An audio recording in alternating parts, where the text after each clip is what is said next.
পাকা আমের এমন মজার রেসিপি, তো একবার যদি বানিয়ে খান তো মনে হবে আগে কেন বানিয়ে খাইনি। খেতে এত ভালো লাগবে, খুবই কম উপকরণে আর খুবই কম সময়ের মধ্যে তৈরি করে নিতে পারবেন। বাড়ির বাচ্চারা তো ভীষণভাবে পছন্দ করবে। তাছাড়া সকালে জলখাবারে খেতে পারেন, এমনকি স্কুল, কলেজ, অফিসে টিফিন বক্সেও দিতে পারেন। নমস্কার বন্ধুরা, রূপা রন্ধনশালায় আপনাদের সকলকে অনেক অনেক স্বাগত জানাই। চলে এসেছি প্রতিদিনের মতো আজকের আবারও একটা নতুন রেসিপি নিয়ে।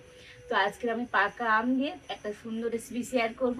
তো যে রেসিপিটা কিনা মাত্র 5 মিনিটে আপনারা বাড়িতে তৈরি করে নিতে পারবেন, খুবই সহজ, খেতে দারুণ লাগে। একবার এভাবে বাড়িতে বানিয়ে দেখুন, প্রত্যেকে ভীষণভাবে পছন্দ করবে।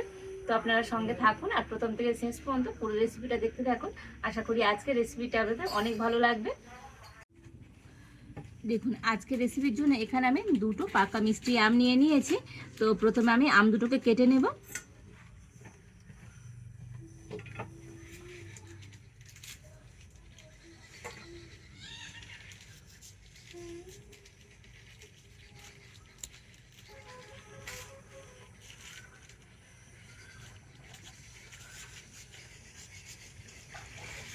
তবে আঁটি নেব না, এই দু সাইড আমি কেটে নেব।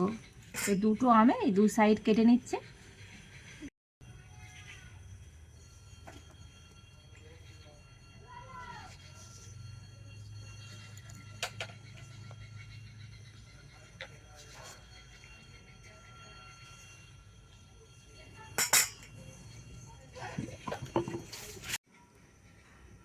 আর এবার আমি একটা মিক্সির জার নিয়ে নিয়েছি। আর এবার আমি এই আমের পাল্পটা তুলে মিক্সি জারের মধ্যে নিয়ে নেব।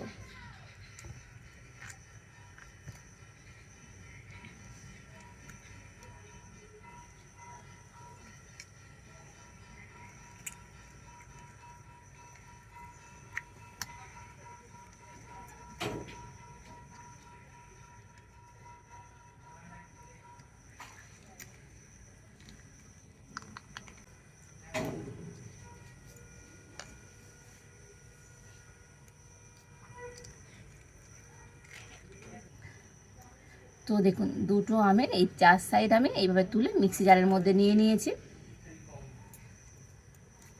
আর এবার আমি এই আম দুটোকে মিক্সিতে একটু ভালো করে পেস্ট করে নিয়ে আসব। তো দেখুন, আমটাকে কিন্তু মিক্সিতে পেস্ট করে নিয়ে চলে এসেছি। তবে একেবারে পেস্ট করতে হবে, আমের মধ্যে যেন একটু গোটা গোটা মানে কিছু না থাকে। তো দেখুন,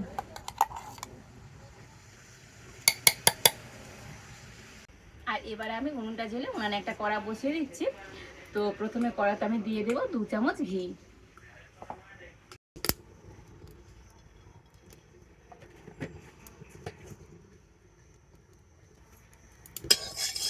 তো দেখুন, ঘিটা ভালো মতো গরম হয়ে গিয়েছে আর গলেও গিয়েছে।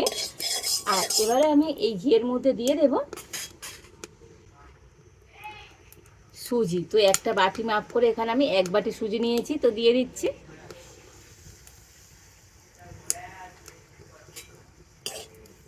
তো ঘিয়ের সাথে সুজিটাকে একটু হালকা করে ভেজে নেব।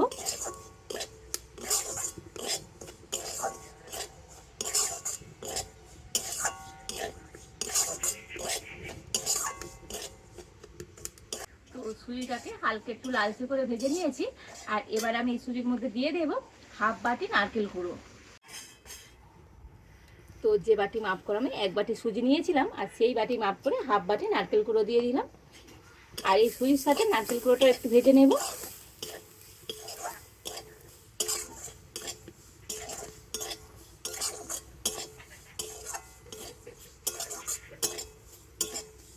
তো নারকেল গুঁড়ো দিয়ে খুব বেশিক্ষণ ভাজতে হবে না, একটু ভেজে নেবেন।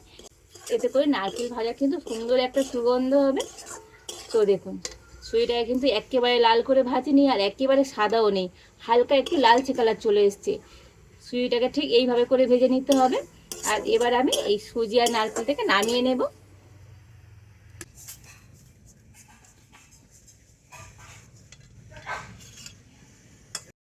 আর এবার আমি ওই কড়াইতে দিয়ে দেবো দুধ। তো এখানে আমি গরুর দুধ নিয়েছি 1 বাটি। তো যে বাটি মাপ করে 1 বাটি সুজি নিয়েছিলাম, আর ওই একই বাটি মাপ করে 1 বাটি গরুর দুধ নিয়েছি, তো দিয়ে দেবো।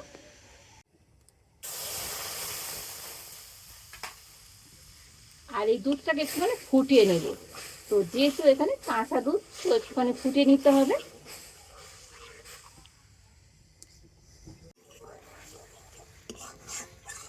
তো দেখুন দুধ কিন্তু ভালো মতো ফুটে গিয়েছে। আর এবার আমি ওই দুধের মধ্যে দিয়ে দেবো চিনি। ওই একই বাটি মাপ করে হাফ বাটি চিনি নিয়েছি, তো দিয়ে দেবো। তবে মিষ্টিটা আপনারা স্বাদ মতনে দেবেন।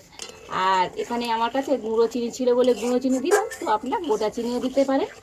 তো চিনি দিলে দেখবেন দুধটা কিন্তু একটু জল হয়ে যাবে। তো আবার আমি একটুখানি ফুটিয়ে নেব।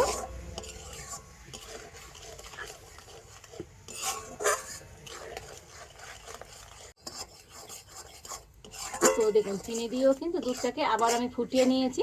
তবে একেবারে ফুটিয়ে খুব বেশি ঘন করার দরকার নেই।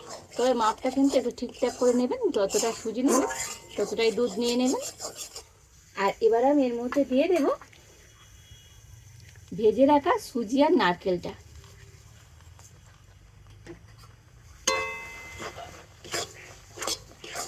তো সব কিছু একটু মিশিয়ে নিয়ে আর এবার আমি দিয়ে দেব অল্প একটু লবণ আর আমের পাল্পটা।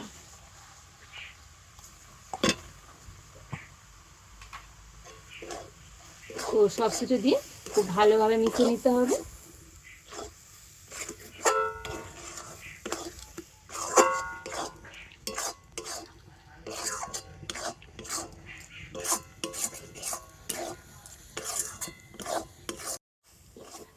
তবে এবার একটু হালকা জাল দিয়ে কন্টিনিউ এইভাবে নাড়াচাড়া করতে হবে।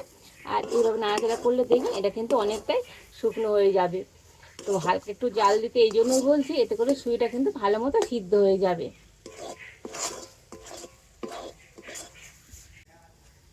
তবে এইভাবে কিন্তু কন্টিনিউ নাড়াচাড়া করতে হবে। আর এইভাবে নাড়াচাড়া করলে দেখবেন সুজিটা কিন্তু অনেকটাই ঝরঝরে হয়ে যাবে।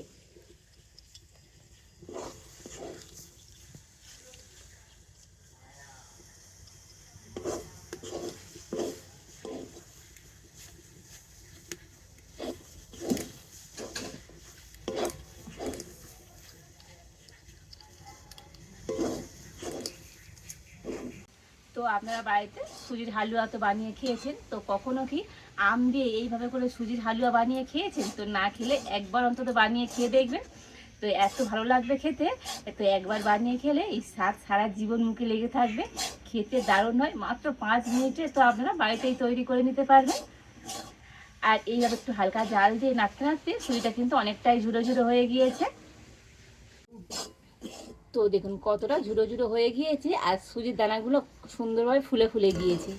তো দেখুন কত সুন্দর দেখতে হয়েছে আজকের এই আম দিয়ে সুজির হালুয়াটা। তো পাকা আমের সিজনে একবার এই রান্নাগুলো বাড়িতে বানিয়ে খেয়ে দেখবেন, খেতে তো দারুণ লাগে।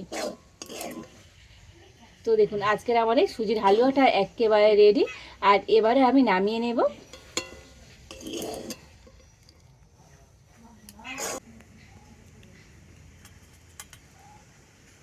তো দেখুন হালুয়াটা কতটা সুন্দর হয়েছে, কত সুন্দর ঝরঝরে হয়েছে দেখুন।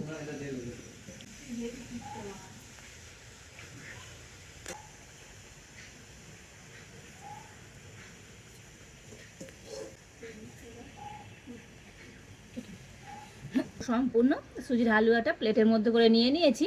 আর এবারে উপর দিয়ে একটুখানি ড্রাই ফ্রুট দিয়ে দেবো। এখানে আমি পেস্তা বাদাম আর আলমন্ড বাদাম কুচি করে কেটে নিয়েছি, দিয়ে দিচ্ছি। আর দিয়ে দেবো চেরি। এতে করে হালুয়াটা দেখতে যেমন সুন্দর লাগবে, খেতেও অনেক ভালো লাগবে।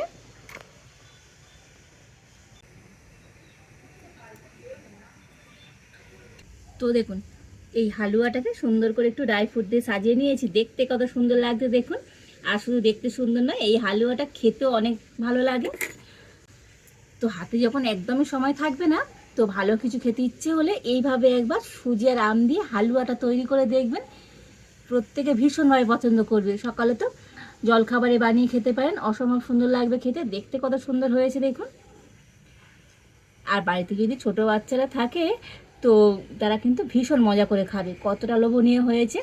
এভাবে করে আপনারা স্কুল কলেজ অফিসের টিফিন বক্সেও দিতে পারেন, অসম্ভব মজা রয়েছে আজকের এই হালুয়াটা। তো বন্ধুরা আজকের আমার এই পাকা আমের হালুয়া রেসিপিটা আপনাদের কেমন লাগলো তো অবশ্যই কমেন্ট করে জানাবেন। ভালো লাগলে লাইক শেয়ার সাবস্ক্রাইব করবেন। আজ এই পর্যন্ত, আপনারা ভালো থাকুন, সুস্থ থাকুন, দেখা হচ্ছে নতুন কোনো একটা রেসিপি নিয়ে।